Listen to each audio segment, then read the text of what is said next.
Hello everybody, मैं राजन चतुर्वेदी हाजिर हूँ अपने यूट्यूब चैनल फिजिक्स मंत्रा पर आज की क्लास लेकर के।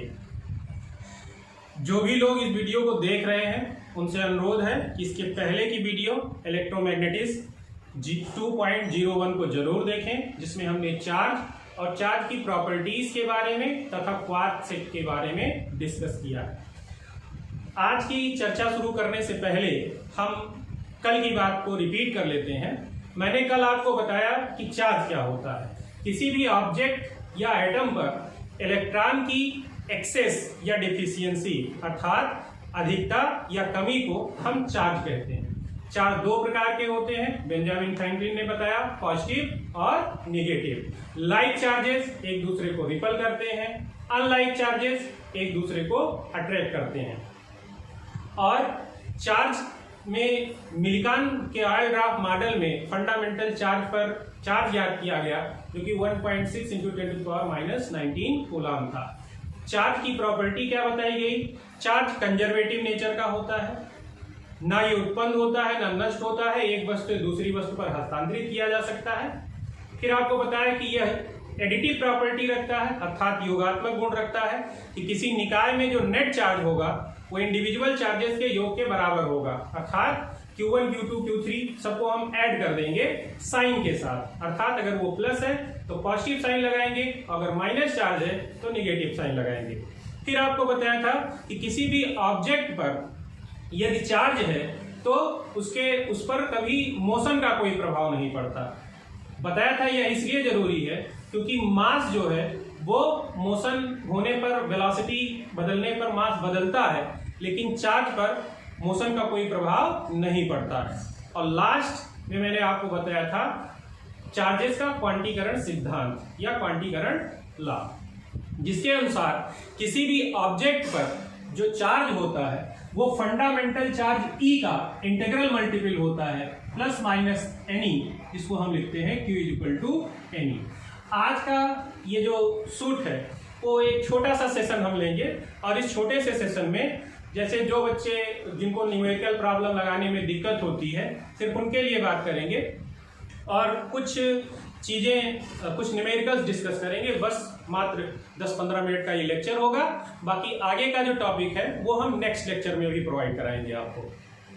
तो क्वांटीकरण सिद्धांत के आधार पर मैं आपको कुछ क्वेश्चंस लगा के दिखाता हूं बुक्स का। आप कोई भी बुक यूज कर सकते हैं। मेरे पास एक किताब है, इस किताब में एक क्वेश्चन दिया गया है, an object have excess of 1500 electrons, अर्थात एक वस्तु पर 1500 इलेक्ट्रॉनों की अधिकता है। अर्थात कितने इलेक्ट्रॉनों की अधिकता है? 1500 इलेक्ट्रॉनों की अधिकता है। अधिकता का मतलब एक्सेस। अगर 1500 इलेक्ट्रॉनों की अधिकता है तो ऑब्वियस सी बात है कि इस पर इलेक्ट्रॉन अधिक हैं। तो आप जानते हैं कि इलेक्ट्रॉनों की अगर अधिकता होगी तो वो कैसा चार्ज होगा? निगेटिव चार्ज होगा, क्योंकि मैंने बताया था कि अगर किसी ऑब्जेक्ट पर इलेक्ट्रॉन की कमी होती है तो वह पॉजिटिव और अधिकता होती है तो निगेटिव चार्ज होता है। कह रहा है कि इस वस्तु पर, ऑब्जेक्ट पर कितना आवेश होगा, अर्थात आपको चार्ज ज्ञात करना है Q की वैल्यू। तो Q हम कैसे ज्ञात करेंगे? Q = N × E, अर्थात इलेक्ट्रॉनों की संख्या इंटू फंडामेंटल चार्ज। तो इलेक्ट्रॉनों की संख्या कितनी बता रहा है? 1500 बता रहा है, तो हम 1500 लिख देंगे, इंटू फंडामेंटल चार्ज कितना होता है? 1.6 × 10⁻⁹। तो आपको Q = जो है वो मिल जाएगा 2.4 × 10⁻⁻16 कूलम। ये इसको आप हल करने के बाद पाएंगे ये चार्ज की मात्रा निकल आई, अर्थात इतने इलेक्ट्रॉनों की अधिकता है तो इस पर आवेश Q जो होगा वो निगेटिव होगा। तो आप चाहें तो यहाँ पर कैसा साइन लगा सकते हैं? Negative, negative, negative. अर्थात यदि किसी ऑब्जेक्ट पर 1500 इलेक्ट्रॉनों की अधिकता होगी तो उस ऑब्जेक्ट पर चार्ज कितना होगा? -2.4 × 10⁻⁻16। ये पहला एग्जाम्पल हुआ। इसी तरह आप कई एग्जाम्पल है लगा सकते हैं, बस फार्मूला यही लगेगा Q = N। N दिया होगा Q निकालना होगा और Q दिया होगा N निकालना होगा। कल के लेक्चर में भी मैंने एक कूलाम में आपको नंबर ऑफ इलेक्ट्रॉन निकाल के दिखाए थे, वो चाहे पॉजिटिव हो चाहे नेगेटिव के लिए। एक और क्वेश्चन लेते हैं जो बच्चों को काफी टफ लगता है कभी कभी, जहां जाकर वो फंस जाते हैं। इसी सिद्धांत पर है लेकिन थोड़ा सा ट्रिकी है, थोड़ा सा, बहुत आसान है। क्वेश्चन दिया गया है, ये क्वेश्चन है कि एक वैद्युत उदासीन सिक्के जिसका द्रव्यमान 3 ग्राम है, अर्थात एक कॉपर का सिक्का है, mass of A copper coin, copper coin का मास जो है वो 3 ग्राम दिया गया है आपको, 3 ग्राम दिया गया है। इसका जो मोलर मास है, अणुभार जिसको बोलते हैं, मोलर मास या इसको बोलते हैं अणुभार, अणुभार आपको दिया गया है 63.5 ग्राम पर मोल और Z इक्वल टू दिया गया है 29। कह रहा है कि उस सिक्के पर कुल धन आवेश या ऋण आवेश याद करिए कितना होगा। ध्यान दें, ये डाटा आपको दिया गया है कि कॉपर का एक कॉइन है जिसका द्रव्यमान 3 ग्राम है, उसका अणुभार 63.5 ग्राम पर मोल है, ये मोल है, याद रखें। Z 29 दिया गया है और Q डिटरमाइन करने के लिए कहा जा रहा है। कैसे डिटरमाइन करेंगे? सबसे पहले तो आपको कॉइन का जो मास दिया गया है इसमें मोलों की संख्या निकालनी होगी। क्यों? क्योंकि हम पहले क्या करेंगे, नंबर ऑफ मोल निकाल लेंगे। Number of mole, number of mole कितने होंगे? नंबर ऑफ मोल निकालने का फार्मूला होता है जितना उसका द्रव्यमान दिया गया हो बटे उसका अणुभार, अर्थात इसको हम लिख सकते हैं mass upon molar mass, molar mass. तो ये हो जाएगा 3 अपॉन 63.5।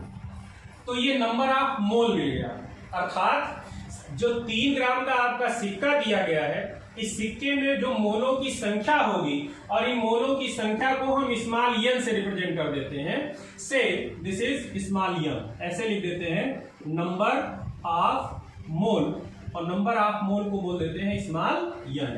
ये मोलों की संख्या हो गई। अब आप जानते हो कि एक मोल में कितने परमाणु होते हैं, परमाणु या अणु होते हैं? तो एक मोल में परमाणुओं की जो संख्या होती है 6.02 इंटू 10⁻23 होती है, अर्थात एक मोल में परमाणुओं की संख्या 6.02 इंटू 10⁻23 होगी। तो ये मोल की संख्या है। तो परमाणुओं की कुल संख्या कितनी मिल जाएगी?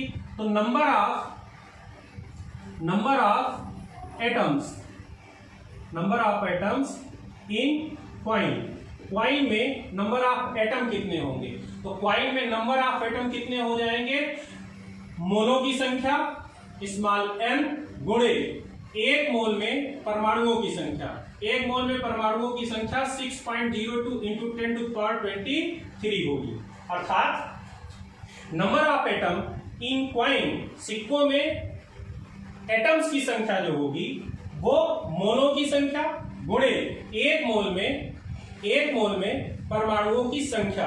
अब परमाणुओं की संख्या इतनी होती है तो इसको हम क्या लिख सकते हैं बेटा? इसको लिख सकते हैं 3 अपॉन 63.5 इंटू 6.02 इंटू 10⁻23। ये number of atom in coin है। अब number of atom in coin है। अब आपको देखिए Z दिया गया है। Z का मतलब ये है कि इस कॉपर के एक परमाणु में कितने प्रोटॉन होंगे? 29। प्रोटॉनों की संख्या 29 होगी और इलेक्ट्रॉनों की संख्या भी 29 होगी। ये उदासीन है, लेकिन हमको ये बताना है कि इस सिक्के में कुल कितना धनावेश या ऋणावेश है। ध्यान देने योग्य बात यह है कि यहां पूछा गया है कि सिक्के में कुल धनावेश या ऋणावेश। आप ध्यान दीजिएगा कि किसी वस्तु में चार्ज होना और किसी वस्तु पर चार्ज होना तो अलग अलग चीजें होती हैं। तो इस सिक्के पर कोई चार्ज नहीं है, लेकिन इस सिक्के में जितना धन आवेश है उतना ही ऋण आवेश है, इसीलिए यह सिक्का उदासीन है। क्वेश्चन ये है कि हमको इस सिक्के पर क्या निकालना है, कुल धनावेश या ऋण आवेश। अब निकालेंगे कैसे, मैंने आपको बताया कि इस सिक्के में परमाणुओं की संख्या पहले निकाल लेंगे। परमाणुओं की संख्या निकालने के लिए नंबर ऑफ मोल चाहिए। नंबर ऑफ मोल हमें कैसे मिलेगा, सिक्के का द्रव्यमान बटे उसका अणुभार। फिर नंबर ऑफ एटम निकालने के लिए मोलों की संख्या गुणे 1 मोल में परमाणुओं की संख्या, ये निकल आया। उसके बाद मैं आपको बता रहा हूं कि एक परमाणु पर कितने प्रोटॉन होंगे, 29 या 29 इलेक्ट्रॉन होंगे। तो एक परमाणु पर 29 प्रोटॉन अगर है तो एक प्रोटॉन पर आवेश कितना, एक परमाणु पर आवेश कितना आएगा। तो आवेश निकालने के लिए Q कैसे निकालेंगे, Q इज इक्वल टू, ये क्या लिखी गई है, ये एटम्स की संख्या है। तो नंबर ऑफ एटम्स को चलिए हम कैपिटल N से रिप्रेजेंट कर देते हैं। ये नंबर ऑफ एटम्स है कैपिटल N। तो नंबर ऑफ एटम, ये एटम्स की संख्या है, गुणे एक एटम में कितने प्रोटॉन है, 29। और फिर उसके बाद आवेश कैसे निकालेंगे, आवेश निकालेंगे E। यह जो फार्मूला लिखा है, ये formula Q is equal to NE से ही लिखा गया है। यहां पर N जो है ये इलेक्ट्रॉनों की संख्या होती थी, इस N की जगह हमने क्या लिखा है, कैपिटल N इंटू 29। क्यों, क्योंकि एक परमाणु, ये क्या है, परमाणुओं की संख्या है, और ये क्या है, एक परमाणु में प्रोटॉन या इलेक्ट्रॉन की संख्या है। तो अब आप क्या करेंगे, कैपिटल N की वैल्यू रखेंगे और E की वैल्यू रख देंगे और इसको हल कर लेंगे तो आपको आंसर मिल जाएगा। तो आ जाएगा Q is equal to N की वैल्यू लिखेंगे 3/63.5 into 6.02 into 29 into 1.6 into 10 to the power 23 और इंटू 10 टू द पावर -19।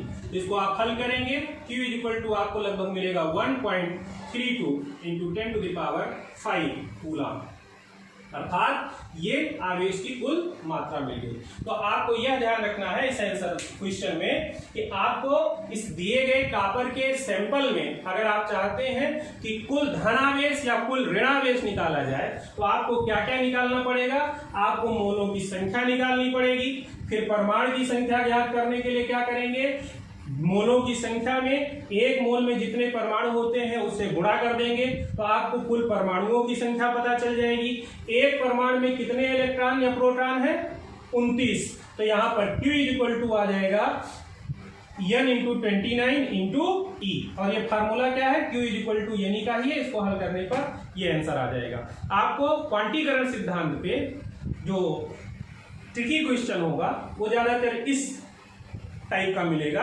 तो आप ये जाने कि मोलर मास दिया हो और मास दिया हो तो आपको मोल की संख्या से निकालनी है।